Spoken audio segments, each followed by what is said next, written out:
청취자님, 15조 3천억 원. 혹시 이게 무슨 숫자인지 짐작이 가시나요? 와, 진짜 입이 떡 벌어지는 규모네요. 네, 바로 작년 한 해 동안 한국은행이 벌어들인 순이익이라고 합니다.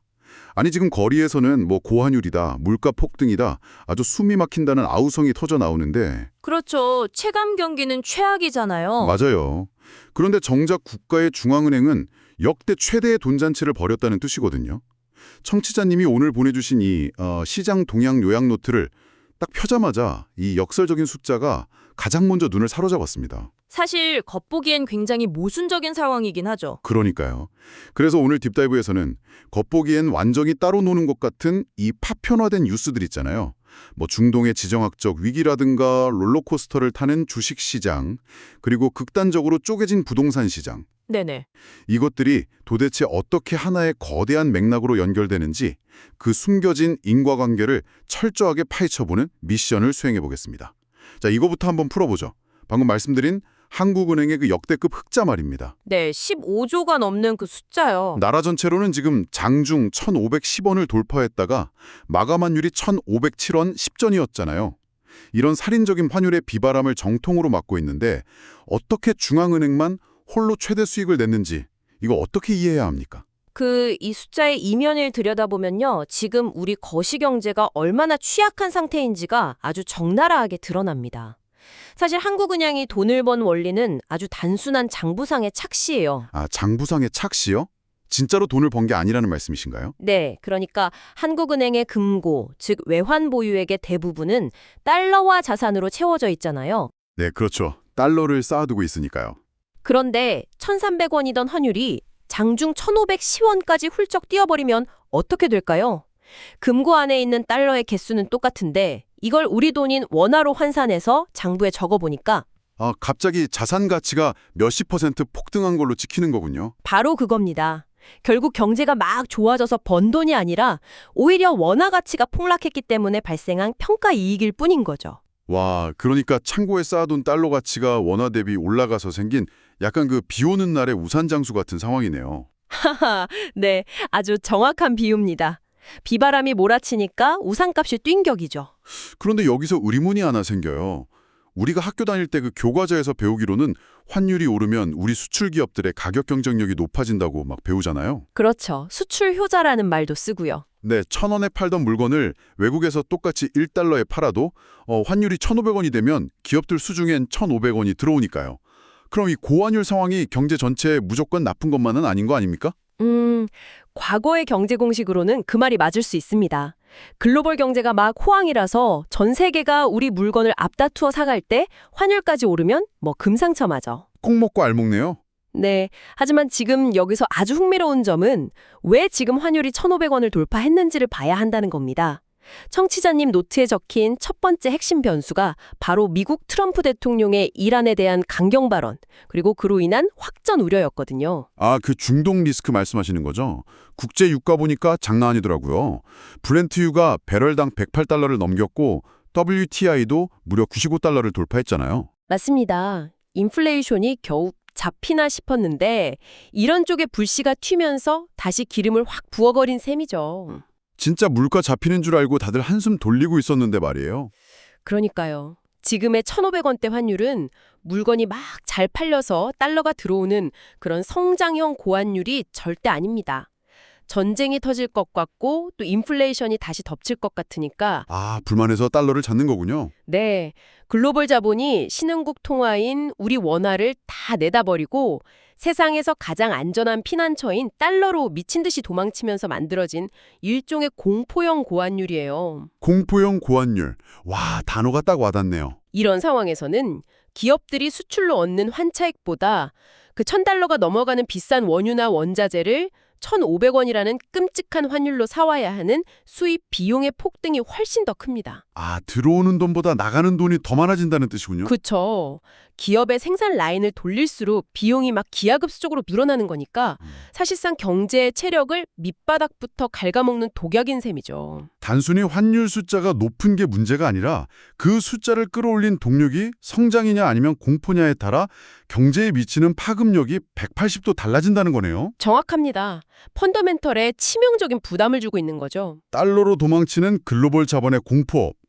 자, 그럼 이 거시경제의 살벌한 날씨가 오늘 아침 대한민국 주식시장에 어떤 폭격을 가했는지 그 연결고리를 한번 따라가 보겠습니다. 네, 오늘 아침 시장 진짜 대단했죠. 오늘 아침 개장 직후 상황은 정말 아찔했습니다. 검은 금요일 우려 속에서 코스피 5,300선이 붕괴되면서 한때 4% 넘게 곤두박질 쳤잖아요. 다들 이제 K증시는 끝났다면서 막 패닉셀링이 쏟아졌죠. 그 공포의 진원지는 명확했습니다. 외국인 투자자들이 무려 6거래일 연속으로 조 단위의 매물 폭탄을 시장에 냅다 던져대고 있었으니까요. 조 단위요? 와, 진짜 엄청나게 팔아치웠네요. 네, 전쟁 리스크가 커지니까 일단 현금, 그것도 안전자산인 달러를 확보하려는 아주 본능적인 움직임이었죠. 그런데 정말 놀라운 건 그 이후의 흐름이었습니다. 이 엄청난 낙폭을 장 후반에 막 꾸역꾸역 다 만회하더니 결국 코스피는 5,438.87로 약보합 마감을 했고요. 심지어 코스닥은 오히려 1,141.51로 상승 마감했단 말이죠. 네, 플러스로 돌아서며 끝났죠. 외국인들이 그렇게 무자비하게 폭탄을 던지는데 도대체 이 방어력은 어디서 나온 겁니까? 외국인이 던진 거대한 돌덩이를 누가 막은 거죠? 바로 기관과 개인 투자자들, 특히 우리 개미들이 그 쩔어지는 칼날을 맨손으로 다 받아냈기 때문입니다. 와, 개미들의 방어전이었군요. 네, 외국인들이 막 공포에 질려 시장을 탈출할 때 오히려 이 타이밍을 저가 매수의 기회로 삼은 거죠. 실제로 특징주 흐름을 보면 네이버 같은 종목이 아주 극적이었습니다. 노트에 적혀 있더라고요. 장 초반에 20만 6천 원까지 밀렸었죠. 맞아요. 그런데 오후 들어서 강하게 반등하더니 결국 21만 2,500원, 그러니까 0.47% 플러스로 마감했잖아요. 진짜 거대한 공성전을 보는 것 같아요. 외국인 투자자들이 거대한 투석기로 막 돌을 던져대는데 개인 투자자들이 맨몸으로 성벽을 수리하면서 버틴 셈이네요. 하하, 비유가 아주 찰떡이네요. K증시의 맷집이 제대로 발휘된 하루였습니다. 그런데 잠깐만요. 여기서 제가 이 노트를 읽다가 정말 이해가 안 가는 모순점을 하나 발견했거든요. 어떤 부분이죠? 아까 우리가 환율과 수출의 관계를 이야기했잖아요. 지금 개미들이 지수를 방어하긴 했지만 시장을 이끄는 반도체 대장주들, 그러니까 삼성전자나 SK하이닉스 같은 종목들은 오늘 고환율이랑 중동 리스크를 정통으로 맞으면서 약세를 면치 못했단 말이에요. 네, 오늘 반도체 주들이 유독 약했죠. 이 기업들은 대한민국 최고의 수출 기업들인데 아무리 원자재 수입 비용이 늘어난다고 해도 1,500원대 환율이면 달러로 벌어들이는 수익이 워낙 막대하니까 장부상 이익이 더 커져야 정상 아닌가요? 왜 지수를 방어하기는커녕 오히려 약세로 보이면서 발목을 잡은 건가요? 이 현상을 더 큰 그림과 연결해보면 그 모순이 풀립니다. 반도체 산업의 구조적인 특성과 글로벌 금융시장의 자금이동 메커니즘을 동시에 봐야 하거든요. 구조적인 메커니즘이 따로 있나요? 네, 첫째로 반도체 공장, 즉 팹을 돌리는 데는 상상을 초월하는 엄청난 전력이 필요합니다.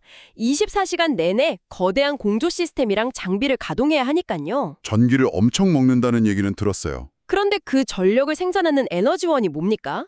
전량 수입에 의존하는 원유와 천연가스입니다. 유가가 배럴당 108달러, 95달러 이렇게 넘어가고 환율이 1,500원이라는 건 이 막대한 전력 비용과 기초소재 수입 비용이 통제불능 수준으로 치솟는다는 뜻이에요. 수출로 버는 달러 가치가 아무리 올라도 생산 비용 증가 속도가 훨씬 빠르다는 거군요. 그렇죠. 밑빠진 독처럼 새어나가는 비용의 증가 속도를 도저히 따라잡지 못하는 임계점에 달한 겁니다. 반도체 하나를 팔아서 남기는 마진보다 공장 돌리는 전기세랑 재료비 올라가는 속도가 훨씬 빠르다. 그래도 기업 가치 자체가 당장 훼손된 건 아닐 텐데 주가가 그렇게 맥없이 빠지는 건 혹시 다른 이유가 또 있습니까? 이들이 거래량도 적고 덩치도 작은 중소형주를 수천억 원어치 팔려고 하면 어떻게 될까요? 파는 순간 주가가 하한가로 직행해버리지 않을까요? 제값도 못 받고 팔게 될 텐데요. 바로 그겁니다. 팔고 싶어도 살 사람이 없어서 못 파는 상황이 되죠. 그래서 그들은 가장 거래량이 많고 덩치가 큰 시가총액 최상위 종목, 즉 반도체 대장주들부터 기계적으로 던지는 겁니다. 세상에 삼성전자나 SK하이닉스의 실적이 나빠서 파는 게 아니군요. 아닙니다. 가장 빠르고 안전하게 막대한 현금을 확보할 수 있는 유동성 창구, 즉 거대한 ATM기로 쓰이는 거죠.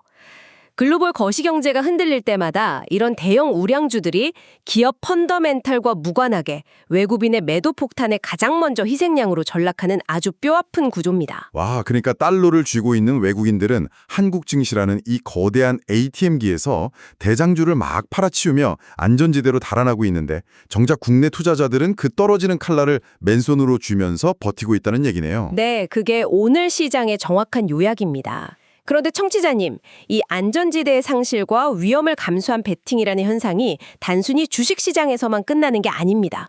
이 흐름을 그대로 들고 부동산 시장으로 눈을 돌려보면요. 이 현상이 훨씬 더 기형적이고 극단적인 양극화로 나타나고 있거든요. 맞습니다. 오늘 노트에 담긴 부동산 시장의 동향은 한마디로 요약하면 강남은 얼고 외곽은 뛴다 이렇게 볼 수 있습니다. 완전히 두동강이 났죠. 보통 우리가 부동산 상승장이나 하락장이 오면 흔히 말하는 상급지인 강남부터 움직이고 그 온기나 냉기가 외곽으로 서서히 퍼진다고들 하잖아요. 네, 그게 일반적인 부동산 시장의 사이클이죠. 그런데 지금은 정반대입니다. 강남, 서초, 송파 같은 이른바 강남 3구는 벌써 5주 연속 하락세를 기록 중이에요. 거래 자체가 뚝 끊겼죠. 반면에 노원, 구로 같은 서울 외곽의 10억 원 이하 중저가 아파트들은 주간 상승률 1위, 2위를 다투며 무섭게 역주행하고 있습니다. 뉴스에서는 이걸 두고 젊은 층 실수요자들이 내 집 마련 막차를 타기 위해 외곽으로 막 몰려들고 있다고 표현하더라고요. 네, 막차 탑승이라는 프레임이 많이 보이죠. 그런데 저는 여기서 정말 흥미로워지는 부분이요. 강한 의문이 듭니다. 지금 미국이 기준금리를 쥐고 흔들면서 글로벌 고금리가 계속 유지되는 이 살얼음판 같은 매크로 환경에서 외곽 아파트를 영끌해서 사는 게 정말 부의 열차에 올라탄 걸까요? 아주 예리한 질문이네요. 오히려 끝을 알 수 없는 이자 부담이라는 롤러코스터의 맨 앞자리에 스스로 잘못한 거 아닙니까? 이것은 우리에게 매우 중요한 질문을 던집니다. 부동산 시장의 극단적 양극화는요. 사람들이 강남 아파트가 인기가 떨어져서 가격이 내리고 노원 아파트가 살기 좋아서 가격이 오르는 거라고 착각하기 쉽거든요. 아, 단순한 지역 선호도의 차이가 아니라는 건가요? 네, 실상은 철저한 자금 조달 능력의 한계가 만들어낸 구조적 딜레마이자 강제된 선택일 뿐입니다. 자금 조달 능력이요? 그러니까 돈줄의 문제라는 거군요. 그렇습니다. 강남의 수십억 원대 초고가 아파트 시장을 보시죠. 정부의 촘촘한 대출 규제로 인해 이 시장은 애초에 은행 돈을 빌려 살 수 없는 100% 현금을 쥔 자산가들만의 리그로 경례되어 있습니다. 대출 자체가 안 나오니까요. 네. 게다가 고금리 상황에서 자산가들도 굳이 수십억 현금을 집에 묶어둘 이유가 없으니까 거래 자체가 얼어붙어 버린 겁니다. 급매물이 나와도 사줄 대기 소요가 없으니 가격이 야금야금 내려가는 일종의 상급지 정체 현상이죠. 돈 있는 사람들은 90 지금 안 산다는 거네요. 그럼 반대로 젊은 세대들이 몰리는 10억 원 이하 시장은 어떤가요? 그쪽은 아직 신생아 특례 대출이나 각종 정부의 정책 대출, 그리고 일반 주택담보대출이 허용되는 유일한 구간이잖아요. 아, 은행에서 돈을 빌릴 수 있는 마지노선이군요. 바로 그 지점입니다. 여기에 분양시장 상황까지 엮어보면 이들이 왜 외곽으로 밀려가는지 더 명확해집니다. 앞서 환율 이야기할 때 원자재 가격 폭등 말씀드렸죠? 네, 수입 물가 엄청 올랐다고 하셨잖아요. 인플레이션 영향으로 철근, 시멘트 공사비가 뛰고 인건비가 오르니 새 아파트 분양가는 이미 통제불능으로 치솟았습니다. 입지에 따라 수요가 극단적으로 갈리고 있죠. 새 집 분양받을 엄두는 안 나고 강남 살 현금은 없고. 진퇴양난이네요. 게다가 집주인들 눈치 싸움도 장난 아니라면서요? 맞습니다. 다주택자 양도세 중과 유예 종료 시점 압박이 다가오면서 매물을 내놔야 하나 말아야 하나 치열한 눈치 싸움마저 벌어지고 있죠.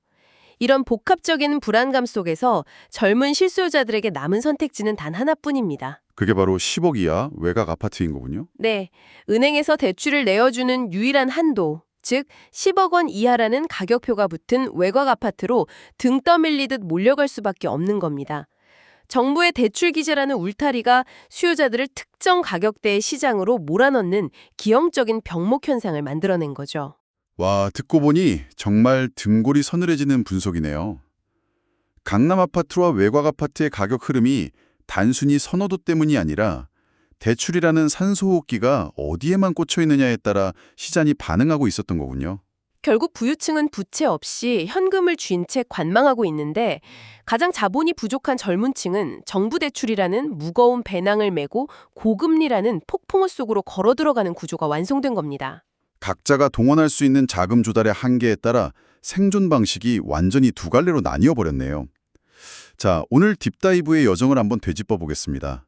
청취자님이 보내주신 자료를 쭉 따라가 봤는데요. 네, 많은 이야기를 나눴죠. 중동의 전쟁 공포가 유가를 폭등시켰고 인플레이션의 부활을 두려워한 글로벌 자금은 원화를 버리고 달러로 도망쳤습니다. 그 결과 1,500원대라는 공포의 환율이 만들어졌죠. 아주 묵직한 숙제가 떨어진 셈입니다. 그런데 외국인들이 한국 증시라는 ATM기에서 대장주를 팔아치우며 현금을 빼갈 때 우리 개인 투자자들은 그 매물 폭탄을 K증시의 맷집으로 버텨냈습니다. 네, 정말 온몸으로 받아냈죠. 동시에 부동산 시장에서는 고금리 압박 속에서도 대출이 가능한 외곽 지역으로 젊은 수요가 폭주하며 강남은 얼고 외곽은 뛰는 극단적인 양극화 현상을 확인했습니다. 그래서 청취자님, 이 모든 게 우리에게 어떤 의미일까요? 글쎄요, 정말 많은 생각을 하게 만드는 상황입니다. 오늘 주식시장을 방어하며 떨어지는 칼날을 잡은 수많은 개미들, 그리고 끝을 알 수 없는 고금리의 이자 부담을 무릅쓰고 서울 외곽 아파트에 뛰어든 젊은 세대. 겉으로 보기엔 주식과 부동산이라는 전혀 다른 자산에 투자한 것 같지만 두 그룹 모두 불확실한 글로벌 경제 위기 속에서 오히려 위험을 무릅쓰고 국내 자산을 적극적으로 매입하고 있습니다. 거시경제의 거대한 위기 앞에서도 현금을 쥐고 몸을 사리는 게 아니라 오히려 가장 공격적으로 베팅하고 있다는 게 놀라운 점이죠. 그렇습니다. 상식적으로 전쟁이 나고 환율이 1,500원을 넘어가면 사람들은 투자를 멈추고 현금을 은행에 묻어두어야 맞습니다. 하지만 대한민국 대중은 지금 정반대로 움직이고 있어요. 저는 이것이 단순한 투자나 투기적 탐욕이 아니라고 생각합니다. 오히려 이것은 공포에 가깝습니다. 공포요? 네. 끝없이 솟구치는 물가와 고환율로 인해 녹아내리는 원화 가치를 매일 눈으로 목격하면서 지금 이대로 가만히 은행에 현금을 들고 있다가는 내 자산이 얼음장처럼 녹아 없어져 버릴 것이라는 짙은 절망감, 그 거대한 불안감이 대중들을 억지로 위험자산으로 등 떠밀고 있는 생존 본능의 발현은 아닐까요? 끊임없는 인플레이션 시대에 현금의 가치가 증발하는 것에 대한 생존 본능. 정말 날카로운 통찰이네요. 청취자님, 거시경제라는 거대한 파도는 오늘 확연했듯 생각보다 훨씬 더 빠르고 깊고 조용하게 우리의 지갑과 자산의 룰을 바꿔놓고 있습니다. 외국인이 던지는 매물 폭탄과 고금리의 덫이라는 이 거대한 공성전 속에서 여러분은 무섭게 증발하는 현금의 가치를 방어할 어떤 성벽을 쌓고 계신가요? 스스로 이 거대한 거시경제의 파도 속에서 자신의 자산과 포지션을 어떻게 지켜낼 것인지 맹목적인 막차 탑승이 아니라 깊이 고민해 보아야 할 시점입니다. 이번 딥다이브는 여기서 마치겠습니다. 함께해 주셔서 감사합니다. 감사합니다.